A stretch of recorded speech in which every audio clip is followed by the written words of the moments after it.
Exclusive exclusive exclusive খাদানের পর ইধিকা পালকে আবারও আমরা পেতে চলেছি দেবদার সাথে, তাও আবার রঘু ডাকাতে।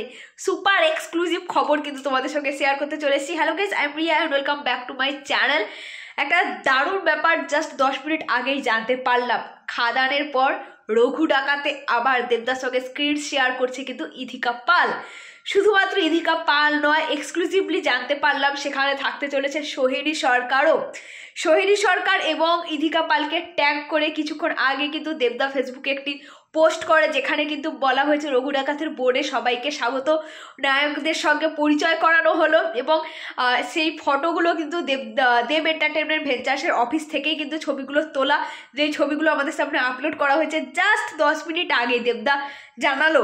দেবদা কিন্তু কিছুক্ষণ আগে থেকেই কিন্তু সন্ধ্যা থেকেই তিনি কিন্তু ছবি শেয়ার করছে, সেখানে কিন্তু ইধিকা পালের সঙ্গেও একটা ছবি শেয়ার করেছিলেন এবং সেখানে কিন্তু লেখা ছিল যে কিশোরী গান অনেক সাফল্য, তার জন্য থ্যাঙ্কস ইধিকা পালকে।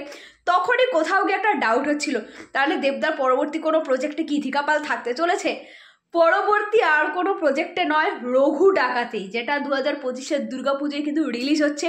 একটা বিগ মুভি রঘু ডাকাত, যার প্ল্যানিং প্রোগ্রামিং বহু দিন ধরে চলছে। সেই রঘু ডাকাতে আমরা আবার পেতে চলেছি আফটার খাদান ইধিকা পাল এবং দেব, এই ভাইরাল জুটিটাকে। এবং খাদান করার পর ইধিকা পাল খাদানের যে অভিনয়ে তার পারফরমেন্স দিয়েছে, মানুষজন ভীষণ পছন্দ করেছে তার অভিনয়কে।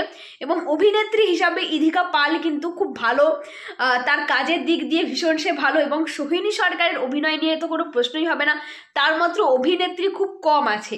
তো এই দুজন অভিনেত্রীর নাম কিন্তু আমরা জানতে পারলাম যে রঘু ডাকাতে থাকতে চলেছে, আরও অনেক অনেক স্পেশাল চরিত্রও কিন্তু থাকতে চলেছে, সেগুলো তো ধীরে ধীরে অবশ্যই জানতে পারবো।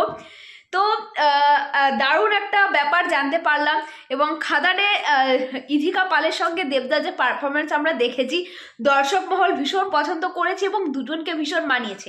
এবার দেখা যাক রঘু ডাকাতে ইধিকা পাল কী চরিত্র পায়, বা অপরদিকে সোহিনী সরকারি বা কী চরিত্র পায়, সেটা দেখার অপেক্ষা। ক্রমশ প্রকাশ্য আরও অনেক চরিত্র আমাদের সামনে আসবে, দেবদা সবই ধীরে ধীরে জানাবে। এবং এই রঘু ডাকাত নিয়ে প্ল্যানিং প্রোগ্রামিং বহুদিন ধরে ছিল, যেটা ফাইনালি সাকসেসফুল হতে চলেছে। এবং 2025-এর দুর্গাপুজোতে আসতে চলেছে রঘু ডাকাত। তোমরা রঘু ডাকাত নিয়ে কতটা এক্সাইটেড? আর এই ইধিকা পালকে আবার আফটার খাদান দেবদার সঙ্গে স্ক্রিন শেয়ার করতে দেখতে পেরে তোমরা কতটা খুশি, সেটা কমেন্ট করে অবশ্যই জানিও। দেখা হচ্ছে খুব শীঘ্রই পরবর্তী ভিডিওতে। চ্যানেলে যদি তোমরা নতুন হয়ে থাকো, চ্যানেলটাকে প্লিজ সাবস্ক্রাইব করে দিও। দেখা হচ্ছে পরবর্তী ভিডিওতে। সবাই ভালো থেকো, সুস্থ থেকো, ততক্ষণের জন্য টাটা।